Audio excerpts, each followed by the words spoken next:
Hello and welcome to the Young Turks Dream Decade. I'm Shireen Bhan. We continue to put the spotlight on India's internet economy, and today you get to meet another young entrepreneur who's cashing in on the boom. On YT Gets Real, we travel the length and breadth of the country to bring you India's hottest entrepreneurial talent. And on the YT Buzz, as always, we tell you about everything that's hot and happening in the world of entrepreneurship. A quick glimpse of what we have lined up.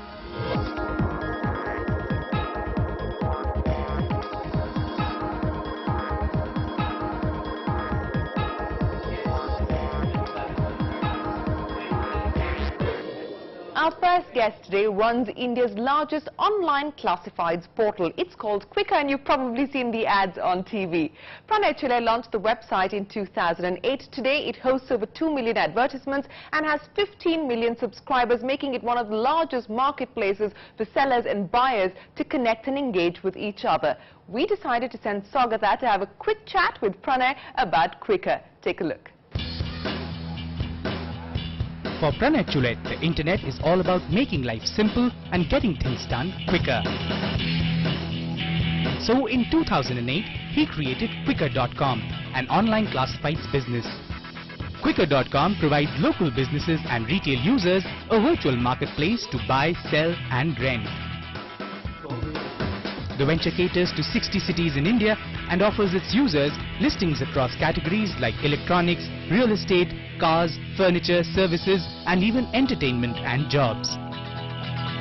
With 2 million advertisements listed on its pages, Quikr claims to be the largest online classifieds business in the country. In India, the classified industry has taken a slightly different tack than some of the other countries, because what was started as early classified companies were more in the vertical space. Okay. So these were companies focused on specific verticals like jobs or matrimony, etc.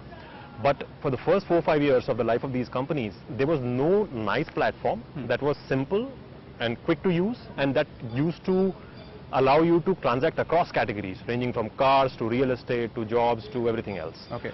So essentially the idea was to provide a very simple place where people can essentially satisfy their day-to-day needs across a variety of categories. Right. That was the basis. Okay, so but when you say you're horizontally aligned, being generic, does that really help? Actually it does, because there is always a big section of your population that will like a very simple experience that is consistent across categories. Because if let's say I'm actually moving my house, you know, I would have needs across real estate, maybe maids, plumbers, drivers, furniture and so on. So if I have a platform where I can go and satisfy all these needs together, I would always get attracted to it. So of course there's a place for verticals, but at the same time there's always a very big section of the population that will appreciate a simple horizontal that provides you a quick experience across categories. Okay, so tell me, how is online classifieds as a business different from the offline play? I think it brings that rare combination of 3 qualities that you seldom see together. It is faster, better and cheaper. Okay. Otherwise you normally can get 2 of these, right? You can get something faster and better, but it's not cheap. But in this case, see, online or digital classifieds are faster because you can get to the person or the product that you're looking to buy or sell. You can get to it much faster by searching through a variety of things. It is better because genuinely it will offer you more variety of products. You can see pictures and so on, which you may not always be able to do in a newspaper classifieds. And it's cheaper because you can definitely use a lot of these platforms for free, but at the same time, even if you want to pay to have better visibility for your ads to get more responses, the price points are just way below what you would have to pay in a newspaper. Okay, you talk about price points. How are they varied between offline and online? See, print as a media is sort of restricted by their distribution costs and printing costs and so on, right? So a newspaper needs to charge you a certain amount to let you in on even a small space on their paper. Whereas in our case, the marginal cost of a new ad is near 0.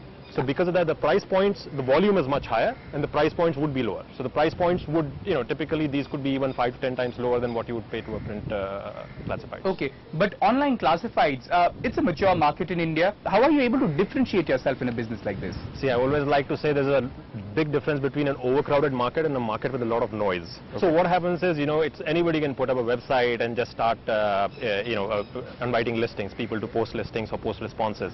So I would not say it's an overcrowded space if you look at quality players. See, this is a classic winner-take-all game where if you are the market leader, you would clearly over time dominate everyone else. So in that sense, it's a very hard market to break into if you want to be a meaningful player. And what kind of traction have you been able to create with the brand? Well, we get 15 million people coming to the website every month. So I would like to think that's a fairly sizable number. And given the fact that it has been achieved in under 3 years is, I think, a testament to, number one, the power of the platform. And number two, I think our vision of it and some of the things that we've done right now. And how many listings do you have on the portal? We have about 2 million listings at any given point in time. These impressive numbers have made Quikr a favorite among investors. The venture has raised over 90 crore rupees since its launch and today has investors like Nokia Growth Partners, Northwest Venture Partners, eBay, Omidyar Network and Matrix Partners India on board. With the online classifieds business in India valued at 1,000 crore rupees, Pranay believes the tech-enabled platform has now achieved critical mass. There are three major sources through which we find new users coming to our platform. The first and I think the most powerful is word of mouth. If somebody is able to come and buy or sell whatever they are looking for, they are bound to, they'll typically tell their friends about it because they loved it. Secondly, when people go on search engines and look for something, any platform like us, which has great quality listings, would show up fairly high in their rankings. So search engines are a second source. And third, of course, we have the wherewithal and the intent to market to new set of users also. So through marketing also we get a good number of people. So Pranay, tell us, what are the barriers to entry in a business like this? How are you able to differentiate to ensure that you have maintain this leadership position? We are the market leaders and that itself is a huge barrier to entry. And the reason is this business has a classic network effect built into it. If I'm the biggest platform, if I have the largest number of buyers and sellers, the more the number of buyers I have, the more the number of sellers who will come to us because they find more business here. And the more the number of sellers, it will further attract more buyers. So it's very difficult for another party to break into that virtuous circle. So that's one barrier to entry. I think second, in our case, we have had some fairly clear views on how we want to differentiate our product, our platform. So we want to literally be the place that will give you the quickest experience in getting things done. So tell us, how does Quikr really make money? What are the different revenue models for the business? One obvious revenue stream is advertising. But the way to look at it is, our platform has a lot of traffic, so we can definitely, advertising itself is a good revenue source. But, when these 15 million people come to our website every month, they are not coming to read news or read blogs, right? They are coming to buy, sell, rent or find. And there are much better ways to monetize that kind of traffic. For instance, you can make money from premium listings, where a small business might want to post a more prominent ad, pay us for it, and get more responses for their product or service. There are also good possibilities of making money by providing customer leads to small businesses. So I would say a combination of these revenue streams is what would make classified business a very attractive commercial. Quikr has now launched a mobile phone version of its listings. Available on the app format for smartphones, Quikr also connects buyers and sellers with updates via SMS. Leveraging the reach of the mobile phone in India, the Quikr app today has over 10 lakh users. Indian internet businesses are often accused of aping successful websites from the West. But Pranay believes while entrepreneurs like him are inspired by global models, they are addressing very unique problems for their Indian consumers. They have been inspired by these models, but I think the ones that have succeeded and will succeed, I think would be ones that understand this, the Indian market well. You cannot just, take a cookie cutter approach and say, I'm going to just do what, somebody else did in the US. In our case, we firmly believe this is not 1997. This is not the US market. And, we are not the only ones. So how is it different from the last bust that we saw? Well, I think people have woken up to the fact that, number one, you need to essentially localize your business and a lot more than people were doing earlier. And secondly, you need to make sure that you have the commercial aspect of the business built in right from early on. So in those two senses, I think the market is now significantly different. Your brand has been on an advertising spree of late. What has warranted the television ads to really put forth a brand that is an online player? And isn't television really a very expensive medium for a startup like yours? The thinking is, a lot of people do not realize how big this platform has become. And, they do not realize what the promise of the platform is, which is really to get your transaction done quicker. And, those are, I think, the two reasons. One, to reach out to new people, and secondly, tell people how we are better than other forms of classifieds. Okay, and what is the kind of tangible shift you've seen in the consumer or in the user base after the television ads? Well, I see a lot of people saying quicker, wherever I go. So I think our, people have liked the message that we've sent out. Right. It is not about, it's something that appeals to a consumer. You turned to mobile and m-commerce a year back. What is the kind of traction? What was the rationale behind that? And what's the kind of traction you've been able to create there? The reasons for us to go into mobile were twofold.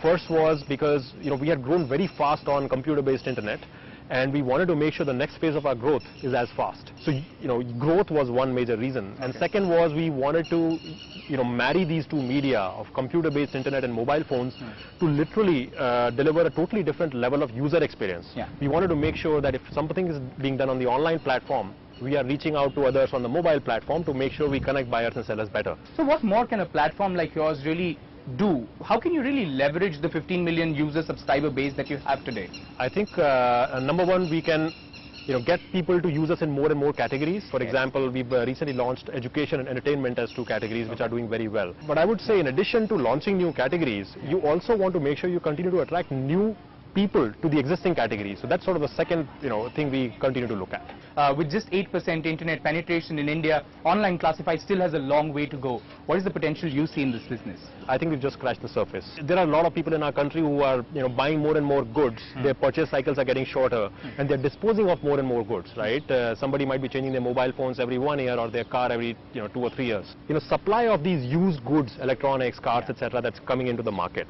At the same time, I think there's an even larger section of population which has the same aspirations but not the same affordability. There are a lot of people who are willing to buy these used goods, right? And so there is a market to be made between them, which again is a growing market that's already exploding, and we are firmly entrenched as a leader in that space. All right, so what's your vision? What would be your vision for the business in the next 3 to 5 years? I think it will be for Quikr to be the go-to classifieds platform across all media that people think of when they're looking to conduct a transaction. Okay. Pranay, thank you so much for joining us on Young Turks. We hope the next phase of growth for you is just as quick or perhaps quicker. Thank you so much for joining us on Young Turks. Thank you. Thank you. Pranay here's wishing you and Quikr the very best of luck. Before we head into a break, here's a quick look at some large international classified online businesses.